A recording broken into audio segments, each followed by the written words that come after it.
Hello and welcome to Recovery Survey, the podcast where we survey recovering addicts with different backgrounds, different lengths of clean time, and ask them questions about different recovery topics. Our guest today is Elizabeth Grant. She is the author of It, the Ugly, Icky Stuff, and How I Learned to Trust. Welcome to the show, Elizabeth. So tell me a little bit about the inspiration in writing your book. Well, the inspiration to write the book was John and I got married in May of 2018. In July of 2018, I had a falling out with the person that helped me, his extended family. Now, in recovery, it's not always roses. There's hills and valleys. You're still going to get depressed. That's when you have to hang on and work your life in your program, right? So I fell into a depression as a result. I was cut. I'm not playing the victim as I say that. It's just at the time in 2018, I just was like completely shattered because I love this family so much. I still do. In my writings, it's a memoir. It's not a very big book, but it's got a cool cover. Yeah, it's pretty dark. It kind of grabs you like, hey, I got issues, man. Through circumstances and getting married and just life happening and through life's ups and downs, disappointments, I finally saw what I was doing really to myself. Just this one piece it was killing me. And I think if I didn't look at it, it probably eventually would have relapsed. I visualized the situation in my hand and I just gave it. I visualized me handing it. It was miraculous. It was like my perception had changed. I realized that, oh my God, I'm not reacting like I used to. I'm so grateful that I saw this when I did. It opened my heart more. One of my closest friends, she suggested that I write. And when I wrote for 3 hours and 10,000 words over the course of a week. And then halfway through, I knew that I was going to be wanting to try to see if I could publish it. And then it happened. It was like it all came together. As I was saying, to answer your question, how I came to the revelation that, oh my God, I was doing this. I've only had 2 incidences in my life because I am a believer in a God. Having that relationship deeper as far as trust, I was still lacking. I still struggled in relationships, dynamics, of course, because of trust. I think it's because I was unwilling to look at the truth. It was only when I finally gave this last piece of myself, this piece in my heart, that things became so much clearer. And then I was really able to, in a way, blossom in a sense and really come into my own through my writing. And it came so natural. Like a writer, oh my God. And I don't say that to be pompous. My father, he loved English. He was a typesetter. He proofread the Dodger Blue magazine. He loved to write. And now that I'm 48, I have such an appreciation because my mom and dad, they raised us great. My dad's no longer with us, but I still have my mom, and I'm really, really grateful for that. Going through this process, it enriched my relationships even more because I finally gave all of me. I finally let go. I mean, I've gone through hills and valleys with surrender, but this was a big, big piece of still some of the turmoil I was still exhibiting within Elizabeth. I'd only gone through 2 instances in my life where I felt like I was being told, like, trust me, trust me. Well, when I was driving to take my car in for maintenance, I wasn't listening to music at the time. I hadn't been listening to music for about 6 months. And I usually listen to music every single day, It was like inside me, tell me, but it wasn't like I heard a voice outside of me. It was like, aren't you tired of it? And I was like, oh my, I knew what it was. It was the pain I was still holding on to. I took my car in, got home, and I told my husband, and he's like, well, maybe you should write about it and take your friend's suggestion. And I'm like, really? I don't want to write, because writing, I mean, we have to do steps. I mean, that's a lot of writing. For me, I've gone through steps 4 times and I was like, And each time you get a deeper sense of, oh my, it's more layers of the onion and the truth of who we are, and we evolve more. And it was so wonderful for me to go through that process. How did you end up finding the program? So for me, I basically got into a program with the help of a friend because I was desperate. I surrendered. I mean, I always believed in God because I was raised Lutheran. I'm a Catholic now because I converted prior to even getting clean and sober. And that was in 2003. And I remember when I was in denial before I got into even admitting that I even had a problem, and then finally became honest that I have a problem and I need help. I reached out to a friend who had gotten sober, and he said, well, Liz, if you want to be my friend, you got to quit. So I said, oh yeah, I want to be your friend. Today, unfortunately, we're not speaking, which is not, it's okay. I have struggled over the years because it was a very interesting circumstances. But after I got into a program, which I started out in AA and then NA, and then I went back to AA, I've done the steps 4 times. And every time it's like I'm peeling this layers of things that I was holding on to, reservations, resentments. The title of the book is called The Ugly, Icky Stuff and How I Learned to Trust. It took me years to fully trust the God of my understanding. And it was just this past July. I was only giving him, the God of my understanding, what I allowed. And I wasn't, because of pride. Now, in program, in the 12 steps, they talk about, especially in the 4th step, which is the 7 deadly sins, which how they show up in our lives. Well, pride was evident because of this situation with this individual that had helped me. I connected it to God that it was like my precious. Like I use, actually, it's my precious, it's mine. It's like that was my ring. And I hit it so deep.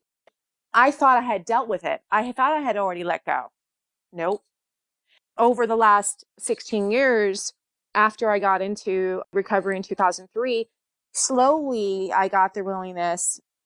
I forced myself to say yes every single day, go to a meeting, taking commitments, being of service, and showing up for my life. And it basically, that experience changed my attitude. I went from being impatient to patient because you're dealing with so many different walks of life in any fellowship you're in. Open-mindedness is, after getting into recovery in 2003, I had to basically take suggestions of people who were already in program, who had already walked the path. Of course, I knew it all, but I needed to shut up and listen and not always share and just get the message because there's something there that I need to learn about Elizabeth. I was a newcomer. I was like, in a sense, I was like a baby. That process kind of led me to growing in faith and trusting the people in the rooms, which led to a deeper faith and trust in a power greater than myself eventually. We all get there when we get there. In the AA, we say we're like snails. I am a snail. Sometimes I'm slow, or a turtle. you know? For me, my own experience is that I will experience the steps in different areas of my life. Now, some things I would not want to give up. Like, I didn't want to give my creator everything, all of my heart, because of pride. Because I connected this experience with that extended family and this individual I still hold very dear to my heart, but I don't possess it. Like, it's not my precious anymore. It's like my outlook now is like, you know what? God's got his eye on it. He's going to take care of it. I have got to trust. Every day I have to make that decision. Like, you're not going to get in the way of other people's lives, and you're just going to live your life the best that you can. And you don't have to pick up or drink or lie or cheat because I'm really would be only hurting Elizabeth. So it is a choice. Every day is a new day. What happened yesterday is in the past. We will glance at the past just for review to kind of learn from, but no, we don't have to reside there because then we'll just feel guilty. But anybody that wants a new way of a new life in recovery and who wants things to change, but doesn't know how to, just go to a meeting. Start there. Reach out. I know it's hard because especially when they pass that list around in meetings for people to call. There's a reason why they do that. And I used to call everybody. And now people call me. I practice this way of thinking. It's called Wu Wei. It's like, although I'm Catholic, it's a being in harmony with others and life and going with the flow, going with the river, just being in acceptance of everyone outside of me and not wanting to control. I can only control Elizabeth. Now I don't have to get mad or lose my cool. That's a whole different thing as well. I don't have to react anymore. I can just pause and, there's something in pausing that is so like, wow, I am a new person and every day is a new day that I get to practice being that person. The person I was, it was crazy. I drank alcohol and used for 7 years. And that's a long time. It was bad. I was lying. I was stealing. I lost jobs. It was bad. The way I treated others, it was just crazy. And there's no way I'm going back to that. No way. Each person in recovery views the first step and the second step. And when they get to 3, and then they'll either won't want to do the 4th step, they'll sit on it. I have seen women in recovery where they'll do 1, 2, and 3, relapse, 1, 2, and 3, relapse. It's like a fear because the 4th step is the inventory. And if you do it the way I did it, in some groups, depends on the meeting you go to. Eventually I went to a meeting, a secret meeting that wasn't even in the directory. And we decoded the big book. It was like, OMG. It took me 2 years, but I'm so grateful for doing that. The woman that took me through that process, because you have to have a guide, she was my maid of honor. She's still one of my closest friends. I talk to her all the time and I'm very close with her. I love her dearly. And I still go to meetings and I still show up. I'm still of service. Sometimes I'm the last person to leave because I'm helping out putting chairs away. I try to be selfless and helpful because that removes self-centeredness. And I don't always share in meetings. Sometimes it's just good to go and just listen, being an observer and listening to others and what they're going through. Maybe the newcomer needs to share instead of me.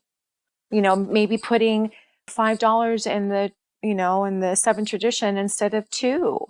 It's doing a little more for your recovery each day. I'm not saying my recovery is perfect. I still have problems like everybody else, but I don't have to use to self-medicate those problems. And that's the willingness to say yes to what I have found. I found Elizabeth, the real Elizabeth. I found out AA is the first one, but there's 400 offshoots of AA. 400. You can be an addictive personality. It can be anything.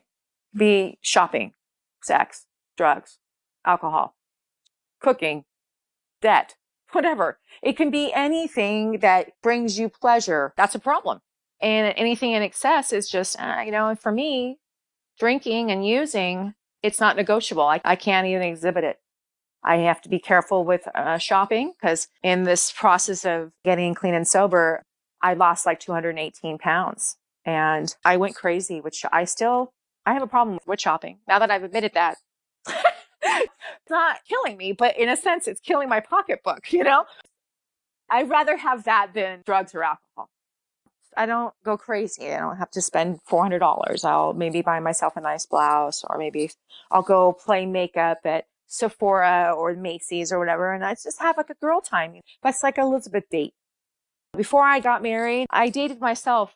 I lived by myself for 10 years before getting into a relationship and getting married. They say in early recovery, when you're new, don't get into a relationship. Yeah, there's a reason. Well, I took 10 years, not a year. I don't have kids of my own. I can't have kids, unfortunately, but that's okay. I came to terms with all that. I healed from all that. I have self-forgiveness, patience, and tolerance. I have the fruits of the program and the spirit that I never thought that I would ever possess. And I don't want to lose that. I think if I was to ever go back out, I would lose Elizabeth. I'd probably die. It's like Russian roulette. I'm not doing it. It's not worth it. I like Elizabeth today.